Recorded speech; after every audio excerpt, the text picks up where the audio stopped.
কবর জিয়ারত সম্পর্কে কয়েকটা কথা বলি। পৃথিবীর বিভিন্ন প্রান্তে মুসলিম যেখানে আছে ওখানেই কবর জিয়ারত হয়।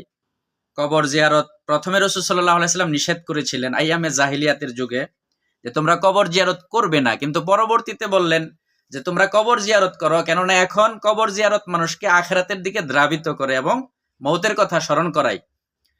তো কবর জিয়ারত এটা সুন্নাহ, হাদিস থেকে প্রমাণিত রয়েছে। কিন্তু কবর জিয়ারত করতে যায় যদি আমরা পীর সাহেবের কাছে কিছু চেয়ে ফেলি, যিনি মারা গেছেন, কবরে যিনি শায়িত আছেন, ওনার কাছে, যেমন আমাদের পৃথিবীর বিভিন্ন বড় বড় ওলি আউলিয়া আছেন, আব্দুল কাদের জিলানি, জুনায়েদ চিশতি, জুনায়েদ বুগদাদি, এরকম বড় বড় বুজুর্গদের কবর, বিশেষ করে আমাদের নবী সাল্লাল্লাহু আলাইহি সাল্লামেরও কবর জিয়ারত আমরা করি। কিন্তু এই কবর জিয়ারতের মধ্যে একটা জিনিস মনে রাখবেন, যদি আপনি কবরওয়ালাদের কাছ থেকে কিছু চান বা আশা করেন, মনে মনে ধারণা করেন, তাহলে এই কবর জিয়ারতটা আপনার শিরক হইল।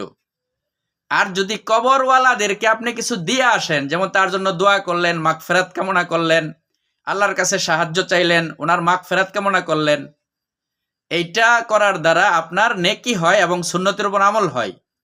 আর যদি আপনি কবরওয়ালাদের কাছ থেকে কিছু আশা করেন, চান, সন্তান নাই সন্তান দেন, অভাবে আছে অভাব দূর করেন, তাহলে অবশ্যই এটা শিরকের অন্তর্ভুক্ত।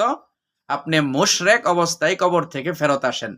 এজন্য পৃথিবীর ভাইয়েরা আমার, অবশ্যই কবর জিয়ারত করতে যাবেন। আপনি কবরে আইলেম, কবর জিয়ারত কতটুকু বৈধতা রয়েছে, কিভাবে দোয়া করতে হবে, কিভাবে করলে শিরক হয়, কিভাবে বেদাত হয়, এগুলো শিখে তারপর আপনি জিয়ারতে যাবেন। আপনি যদি না পারেন, না জানেন, তাহলে আপনি যেই স্থানে রয়েছেন, যে এলাকার মধ্যে বসবাস করেন, ওখানে থেকেই ওনার জন্য, ওই পীর সাহেবের জন্য আপনি দোয়া করেন আল্লাহর কাছে যে আল্লাহ ওনাকে তুমি মাফ করো। কবরের কাছে যাওয়াটা জরুরি নয়। সম্ভব হলে আমরা কাছে যাব, কিন্তু ওনার কাছে কিছু চাইবো না, বরং ওনার জন্য আল্লাহর কাছে আমরা মাগফিরাত কামনা করব। আশা করি আমার কথাটা বুঝতে পেরেছেন।